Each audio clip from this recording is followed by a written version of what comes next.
Welcome to Brave Healer Productions. We are waking the world up to what's possible for healing, one brave word at a time.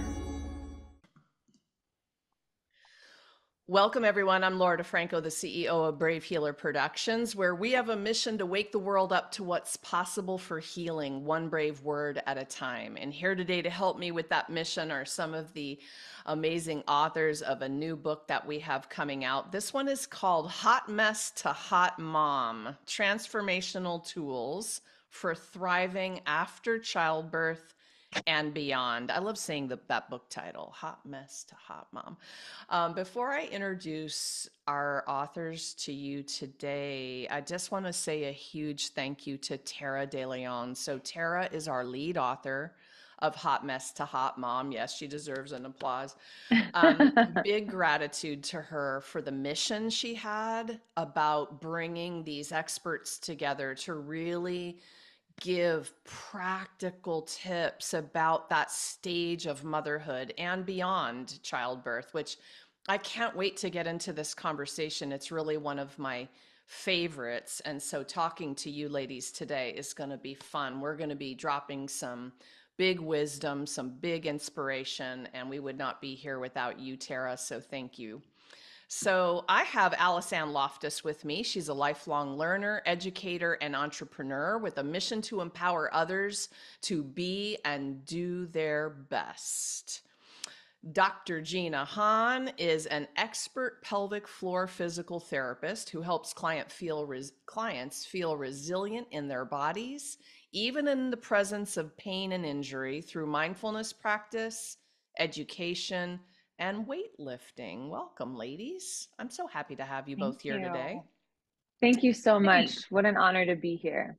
We are going to have fun with this conversation. Alisanne, you're going to start the party off today. Tell us about the chapter that you wrote for Hot Mess to Hot Mom. Oh, thank you.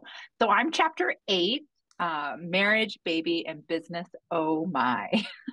This is navigating a good opportunity with seemingly bad timing. So a lot of people don't know that I started my first company 10 days before I gave birth. Like, do not recommend. But when an opportunity, like, we don't have the power to control when an opportunity becomes available. And so this amazing opportunity came up, and as scared as I was, and as crazy as my life was at that time, having your first baby, I decided to take that opportunity and run with it. And here I am 20 years later, still running that business and loving it, loving what it did for my family. And I think about how different my life would have been had I not seized that moment. So it was really fun telling that story. You know, I've had a question for you knowing that story for a while. And of course, we're going to talk a lot about self-care, being a mom. But what you helped me remember about that for me, because I had a similar story, was that we are super women. Like we can do a lot. We don't have to necessarily choose one or the other, but there's self-care in there. Were you really great at that? Did you do pretty good at that? Like you had to have to do what you did. Tell me more. Yeah. Well, self-care, I was young, so I was only 22 when I was having my first child and starting this business. And so self-care wasn't really a thing like it is now. I have a daughter now in her 20s, and I'm like, wow, she's retinol hydrated. Like she's got the self-care down. When we were in our 20s, it was that hustle and grind. But I had tremendous support. And I think I shared this with you, Laura. Writing that chapter was really the first time that I recognized how much support I had. I have an amazing husband, amazing partner who stepped in and helped get that business going. My in-laws came to see me every day. And in my mind, in my 20-year-old mind, they were coming to see the baby. But now that I think about it, They were Mm. doing all of those things so I could get my business off the ground, so that I could focus on those other things. So I could shower, sleep, interview, you know, and I feel like writing that chapter brought me back to that moment. And I was just overwhelmed with gratitude of how many people stepped up to help me in that phase of my life. I love that. That's so beautiful. Yeah. Wow. I, Cool. I love the gratitude feel there, and I love just the reflection as well. That's awesome. Alice Ann, thank you for being here today and sharing these stories Thank with you. us. Gina, tell us about your amazing chapter. Yes, hello. My amazing chapter is chapter 9, and it's about your body has changed. And I want to help you honor it with curiosity and rest. So, as a pelvic floor physical therapist, I see a lot of women during this specific phase of their life, which is becoming pregnant or working through fertility to become pregnant, and then being pregnant, and then that postpartum period, which is that tender time that this book is really meant for. So my day to day is often full of helping people feel normal in the fact that life has just turned around. I won't say upside down, but really a big shift has happened, and specifically in their body. And there's a lot of fear around the changes that might happen if you're in pregnancy before you get to that postpartum period. And then there's a lot of fear in postpartum of, oof, what can I do now? What's okay now? How can I get back to feeling like myself? And then we add that pressure of like bounce back. And so anyway, so I try to dispel a lot of that.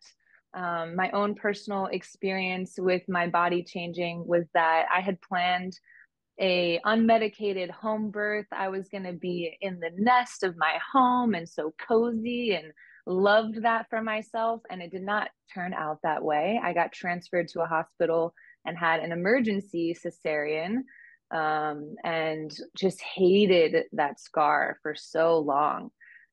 It felt like a failure. It was like a reminder of this thing that I couldn't do. And so I had to work through a lot of that grief and loss and change in my own body, and came out stronger on the other side. So that's my, not everybody has a traumatic cesarean story. But that is something that I bring to the table in addition to just the love that I have of pelvic floor and the human body. I've said it to other authors, and I'll say it to you. Like, if I had had you, and I am a retired physical therapist, so like there's that whole story, but if I had That's had right. you at that stage of my traumatic childbirth, my life would have been completely different for so many reasons. And that's why this is so important. This book is so important, and pulling all of you together to share these stories, but also your master tools. So, like cesarean, right? I want you to help the listener with what do you think they need to know if that's their story also? Like, what did you wish you knew then? Rest. It's right there in the title. And I do give a little caveat. If your baby requires that you leave them at the hospital, what does rest really look like as you're making those daily treks back and forth to the hospital? But let's say that it's your cesarean birth, you're home, your baby's home with you. Rest, it really just matters so much. It's a major surgery, and you need to rest with your hips up. You need to manage the swelling. There are compression garments. I love the old adage of just because you can doesn't mean you should. So you feel better in a week's time. You maybe not feel good, but you feel better. And so you're thinking, oh, I want to get outside and go for a walk. And it's just not time yet. 2 weeks is what I offer in the book. It's also what I offer to my clients, but really more can be better too. So just letting your body heal. Our body knows how to heal. And so a lot of my tool is helping you understand, what does it mean to set up an environment for rest and healing. Nice. Ugh, I'm like feeling So it in powerful. my body. I know when she's talking about it, it's like, Yeah. yeah. I'm like, Oh, golly. uh, my Talk about firstborn. self-care, right? It's Yeah, self-care, really. Mhm. Yeah. exactly. And actually, that's our next question that I'm going to ask you. But I'm like sitting here thinking, I've got a 24-year-old. He was my firstborn, and I still need the rest.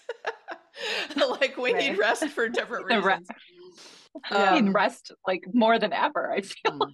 mm, yes, Don't tell yes, me yes. that. My kids are 4 and 1. I thought it gets easier. It changes. That's all. It Yeah. changes. It just gets Mhm. different. Yeah. Okay, let's continue that. Jean, I'm going to stick with you for this next one. So that is one of the main themes here in this mom book, right? Being the best mom you can be. You have to remember that you come first. This is not negotiable. Self-care after childbirth, we've been talking about it already these last few minutes, is crucial. This is an awareness process. Feeling Mm. is healing. So if you all serve in any capacity in your life, not just as a parent, this idea is crucial. So, Gina, what I want to know from you is, what's one of your favorite ways to practice that awareness or that self care in your day to day? Maybe aside from rest, because we talked about that one already. What's I'll tell you yours? what, literally this morning was a great example of it. My first thing I do is communicate with my partner. That's key Mm, because, as Alison just pointed out as well, you need support in order to then go have the self-care, which for me is quiet time.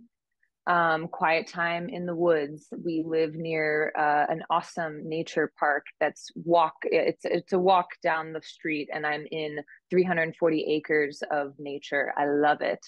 But I need to organize that time. So I ask my partner for that time and we schedule it literally. And then I protect that. I don't schedule over that. So it's not sexy. It's not like, oh, I need 10 minutes right now and I can have 10 minutes right now. Sometimes, but more often than not, I'm going to feel way more, my cup's going to feel way more full if it's longer than 10 minutes. And if the people around me who can help make that happen are on my team and on my side and understand that it's my time and they let me go do that. nice. I love the way that you put boundaries in place for yourself. You're taking care of yourself by reaching out and asking for the help. You don't just, think all these things in your mind. You don't get the time. You've got resentments. Oh my gosh, if you guys are doing that, stop that nonsense, right? Yeah. Yeah. And I love that you told us that communicating is the first thing. Yes. Mhm. And it's not Yes. always perfect. In fact, Mm. this morning, the conversation was because I was at, I don't know, you could say at my capacity because I was up to my eyeballs, or I was at my capacity because I was empty. Either way, you you decide on that scale. But he was like, "What is going on?" And I was like, "You know what? I need time and space. So tonight when I get home, this would feel really good in my body if you could do this for me." So it's not always perfect. Okay. I'm not trying to say that, but the communication and asking for help is 100% number one. And then deciding what it is that feels good to you to go do. Gina, what do you do if you have no partner at home? That is an important question. And I would hope that you have support in other ways, a friend, a neighbor, an in-law, a daycare provider, a babysitter. So finding those people, and that takes time. A mom group. Maybe your self-care is showing up to a play date and you now have other people who are helping you to watch your kid, but you don't actually get to step away, but you get time with adults, you know? So something where it's not just you and the little people in your world, but that you can be you and you can be a woman and a grown adult. That might also look like self-care instead of being able to walk away and be alone. Yeah, perfect. Thank you. Allison, what's one of your favorite practices? We're talking about awareness, we're talking about self-care. What's your jam? Currently, therapy. It's important. Yeah. I mean, I'm just gonna put it out there. My therapist even said that was brave to admit that she asked me this just last week, and I said, I tell everyone, you need a therapist. You need a therapist, someone that's going to um, be objective, that's going to hold space. You know, Gina, we are at totally different places of parenthood, and Laura, I'm sure you can back this, but as your kids get older and you're doing all the things, there were many years in there where you probably weren't doing your best at self-care. And I have found that just having a safe space to go where I can talk through my feelings and my frustrations, where I can be acknowledged and validated with grace, uh, that that's the best practice that I have, having a safe space. And that you can have that in your family and your spouse and your mom groups and things like that. And those are so important. But to have a place where you can be completely raw, and um, that's been my saving grace. Yeah, nice. Thank you for mentioning that.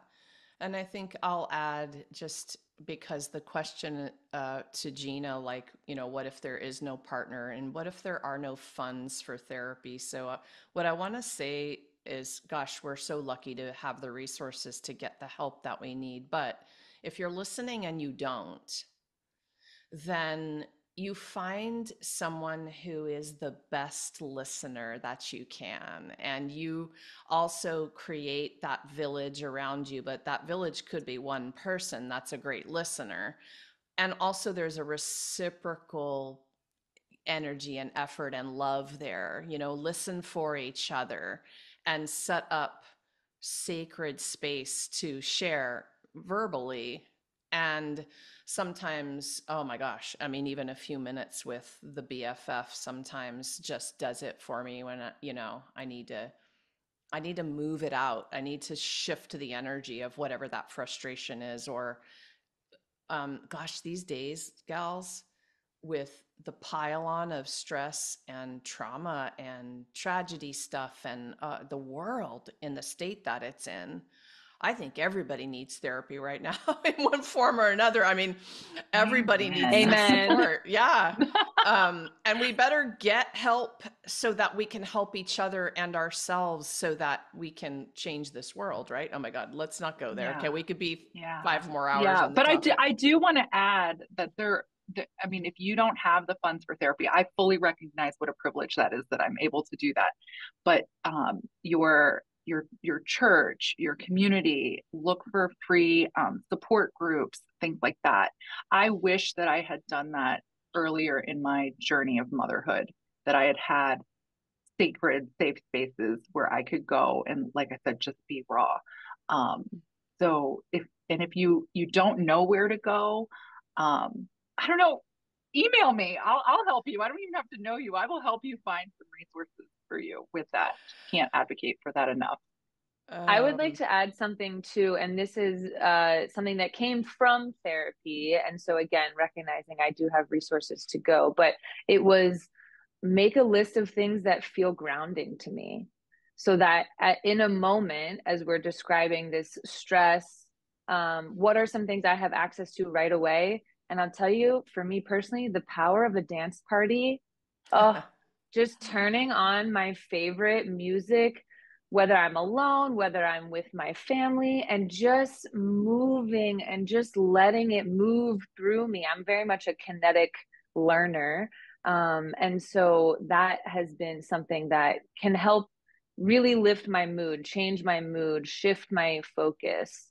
So there are things that are just at your fingertips, and maybe just taking a little time to go inward and write a list of like, what makes me feel good? And, things that are cost effective, things that require an investment, and have that at your on a post-it note in front of you.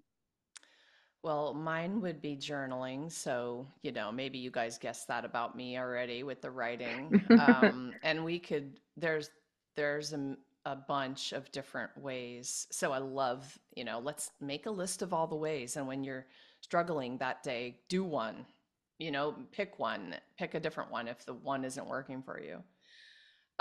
Okay, this is great because it kind of moves into the next question. Allison, I'm going to come over to you for this one. You have heard me say this a couple times already. I wish I had this book when 24 years ago when my son was born. Like all of the titles that we're publishing, the tools here in this book are holistic, natural, and effective. Alison, why holistic in your world? Oh, that's a big important question to me. So my first business is childcare. I took what I knew as an educator and what I wanted as a mother, and I created this business because I wanted to have a holistic approach to child development. And so when we talk about holistic, it's about looking at a person as a whole. What do they need physically, mentally, emotionally, spiritually? And this even translates into how I run my now coaching business of approaching women in leadership holistically. They are a whole, complete person, regardless of the roles that they have or the responsibilities, that you have to take care of yourself first, in all areas. We are multifaceted. And if you are not paying attention or nurturing yourself as a whole person, um, something's going to get neglected. And you're going to feel that burden and that weight and that struggle, and it's going to impact every aspect of your life. So when we talk about holistic healing, it's about recognizing that we are whole. It's right there, and that we have to really look deeper within ourselves and pay attention to all the needs that we have. Love it. Thank you for kicking that question off so brilliantly. Gina, what would you add in terms of the way that you look at holistic? I love to say mind, body, and soul. So, again, coming back to the work that I do as a physical therapist, the direct impact I can have is on your physical body, the muscles, how they move, the joints, how they move. I can help you exercise and stretch. And then I always say, we cannot separate your brain from your body. They are interacting at all times. The brain is moving that muscle because it's thinking it, and then the action happens.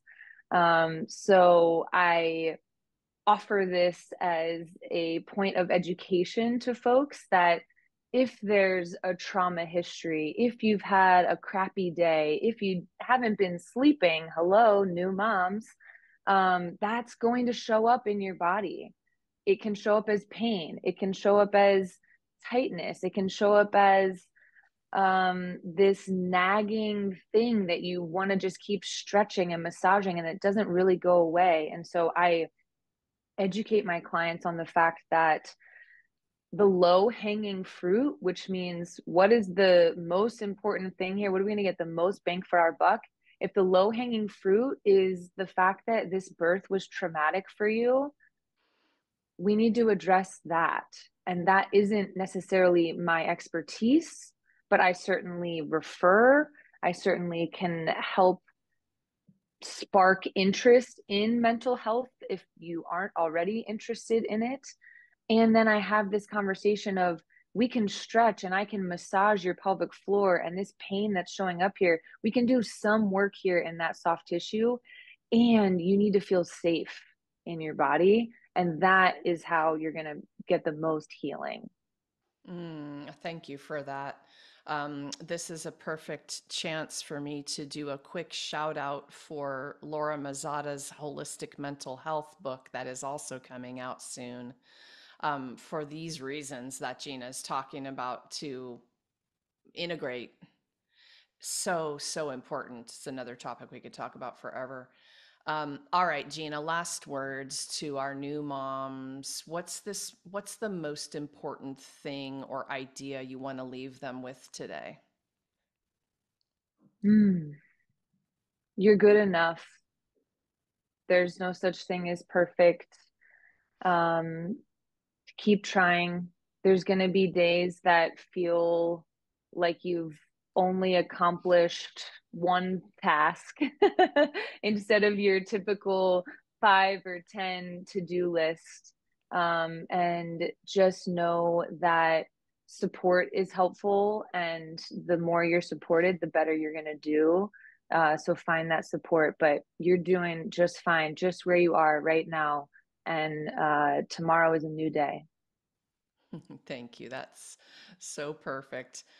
Alice, close us out, girl. What do you want to say to these amazing new moms? Uh, there's no one path to being or feeling successful. Don't box yourself in. Don't feel that you have to fit some sort of definition of a role. Mothers, we come with all different backgrounds, goals, dreams, aspirations, um, and there's no one way to do it right. There's only you are the expert of your life. So dream big, dream big. And like I said, don't let yourself be boxed in to some societal definition of that. Don't compare yourself to others. Do what's right for you and your family values. And don't be afraid to look different than the mom next to you. Mm, I love yes. that too. Thank you, Alice Loftus, Dr. Gina Hahn, thank you both so much for what you do in the world. And thank you for being here today to share it with everyone. Thank you, Laura. Thank you so much for having us. All right, so you all can hear what's in store with Hot Mess to Hot Mom. This is way more than a book, y'all. So if you heard something that gave you goosebumps today or resonating with it, our authors are very generously there to answer a question, carry on the conversation, whatever it is, lend some support, help you with resources. So drop down into the show notes because I have both these powerful women hooked up with their websites and links for you. And they are up to some amazing things in the world. So go explore what they're up to. And of course, all of you are invited to join us for our live stream book launch party. We're going to be together with all of the Hot Mess to Hot Mom authors. We've got the date and information down below for you. You can join us on Zoom for that. And if you're listening to this interview anytime around, I would say April 5th or so, that just means you can hop over to Amazon because the book will be ready by then and you can pick up your copy of this amazing resource. Lastly, today, everyone, remember your words change the world when you're brave enough to share them. So it is time to be brave. See you next time, everyone.